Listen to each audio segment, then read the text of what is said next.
കൃഷ്ണ ഗുരുവായൂരപ്പ ശരണം.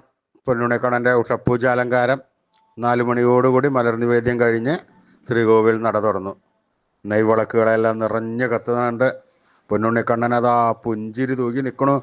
ആ നെയ്വിളക്കിൻ്റെ ശോഭയിൽ കണ്ണൻ്റെ പുഞ്ചിരി കാണാൻ എന്തൊരു ഭംഗിയാണെന്നോ. ഏതൊരു ഭക്തൻ്റെയും മനം മയക്കുന്നതാണ് ആ പുഞ്ചിരി. പൊന്നുണ്ണിക്കണ്ണൻ്റെ തിരുമുഖം ചന്ദനം ചാർത്തിയിട്ടുണ്ട്. നെറ്റിയിലൊരു സ്വർണ്ണഗോപിക്കുറി അണിയിച്ചിട്ടുണ്ട്.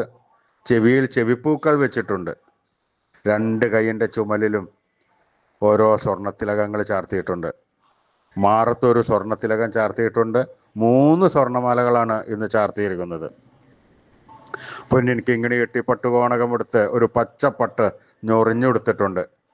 കയ്യിൽ ഓടക്കുഴലും താമരയുമുണ്ട്. സ്വർണ്ണ കിരീടം ചാർത്തി, കിരീടത്തിന്മേൽ 2 തിരുമുടിമാലകളും 2 വലിയ വനമാലകളും ചാർത്തിയിരിക്കുന്നു. അങ്ങനെ ആ പൊന്നുണ്ണിക്കണ്ണൻ ഇന്ന് കൂടുതൽ ആടയാഭരണങ്ങളെല്ലാം ചാർത്തിയിട്ടാണ് നമ്മുടെ യശോദാമ്മ അണിയിച്ചൊരുക്കിയിരിക്കുന്നത്. കണ്ണന് വേറെ സന്തോഷമുണ്ട്. ആ കണ്ണൻ്റെ ആ സന്തോഷം ആ മുഖത്ത് നമുക്ക് പ്രതിഫലിക്കുന്നുണ്ട്. ആ പുഞ്ചിരി ഉണ്ടല്ലോ, അതേതൊരു ഭക്തൻ്റെയും മനസ്സിൻ്റെ ഉള്ളിലേക്ക് ആഴ്ന്നിറങ്ങും. എല്ലാ ഭക്തന്മാർക്കും ആനന്ദത്തിൽ ആറാടും. ആ നട തുറന്ന സമയത്ത് നമ്മുടെ പൊന്നുണ്ണിക്കണ്ണനെ കണ്ട ഭക്തന്മാരെല്ലാവരും ആ നാരായണനാമം ചൊല്ലി അതാ കണ്ണൻ്റെ അടുത്തേക്ക് ഓടി ഓടി ഓടി പോകുന്നു.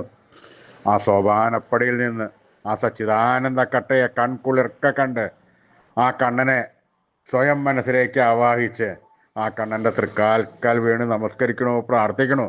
കണ്ണൻ അവരെ എല്ലാവരെയും അനുഗ്രഹിക്കണോ. ആ സുന്ദര രൂപം, ആ സച്ചിദാനന്ദ കട്ട പുഞ്ചിരി തൂകി നിൽക്കുന്ന ആ രൂപം നമുക്കും നമ്മുടെ മനസ്സിലേക്കൊന്ന് ആവാഹിച്ചാലോ. എല്ലാവരും മനസ്സിൽ വിചാരിക്കുക, പ്രാർത്ഥിക്കുക.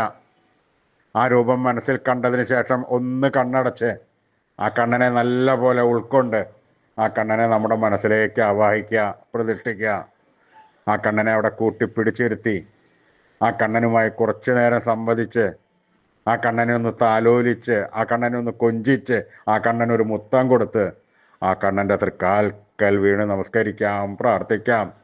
കണ്ണൻ്റെ അനുഗ്രഹം നമുക്കെല്ലാം ഇപ്പോഴും ഉണ്ടാകും, അതുറപ്പാണ്. ഉറച്ച വിശ്വാസത്തോടുകൂടി, സ്നേഹത്തോടുകൂടി, ഭക്തിയോടുകൂടി ജപിച്ചോളൂ എല്ലാവരും നാമങ്ങൾ. നാരായണ നാരായണ നാരായണ നാരായണ. ആ കണ്ണൻ നമ്മുടെ സ്നേഹത്തോടു കൂടിയിട്ടുള്ള വിളി കേൾക്കാതിരിക്കാൻ പറ്റില്ല. ആ കണ്ണൻ നമ്മുടെ അടുത്തേക്ക് ഓടി വന്ന് വേണ്ട സമയത്ത് വേണ്ടതെല്ലാം വാരിക്കോരി തന്ന് കണ്ണൻ നമ്മളെ അനുഗ്രഹിക്കും. അതുകൊണ്ട് എല്ലാവരും വിശ്വാസത്തോടുകൂടി, സ്നേഹത്തോടുകൂടി, ഭക്തിയോടുകൂടി കണ്ണൻ്റെ നാമങ്ങൾ ഉറക്കെ ഉറക്കെ ഉറക്കെ ജപിച്ചോളൂ കേട്ടോ. നാരായണ നാരായണ നാരായണ നാരായണ. കൃഷ്ണായ വാസുദേവായ ഹരേ പരമാത്മനെ പ്രണതക്ലേശനാശായ ഗോവിന്ദായ നമോ നമഃ. കൃഷ്ണായ വാസുദേവായ ഹരേ പരമാത്മനെ പ്രണതക്ലേശനാശായ ഗോവിന്ദായ നമോ നമഃ. കൃഷ്ണായ വാസുദേവായ ഹരേ പരമാത്മനെ പ്രണതക്ലേശനാശായ ഗോവിന്ദായ നമോ നമഃ. അച്യുതാനന്ദ ഗോവിന്ദ അച്യുതാനന്ദ ഗോവിന്ദ അച്യുതാനന്ദ ഗോവിന്ദ. ഈ നാമത്രയ മന്ത്രം എല്ലാവരും ദിവസേന ഉപാസിക്കുക. ഋഷീശ്വരന്മാർ തലമുറകൾ കൈമാറി തന്ന ഈ അമൂല്യനിധി നമ്മൾ ദിവസേന ഉപാസിക്കണം കേട്ടോ. നമുക്ക് ആയുരാരോഗ്യ സൗഖ്യം, സർവസമ്പൽ സമൃദ്ധി, സർവ ഐശ്വര്യം, സന്തതി പരമ്പരകൾക്കെല്ലാം ശ്രേയസ് ഉണ്ടാകും ഈ മന്ത്രം ദിവസേന ജപിച്ചു കഴിഞ്ഞാൽ. ഈ കലികാലത്ത് ഈ മന്ത്രം ജപിക്കുന്നത് അത്യുത്തമമാണ്. അതുകൊണ്ട് എല്ലാവരും ഈ നാമത്രയ മന്ത്രം ദിവസേന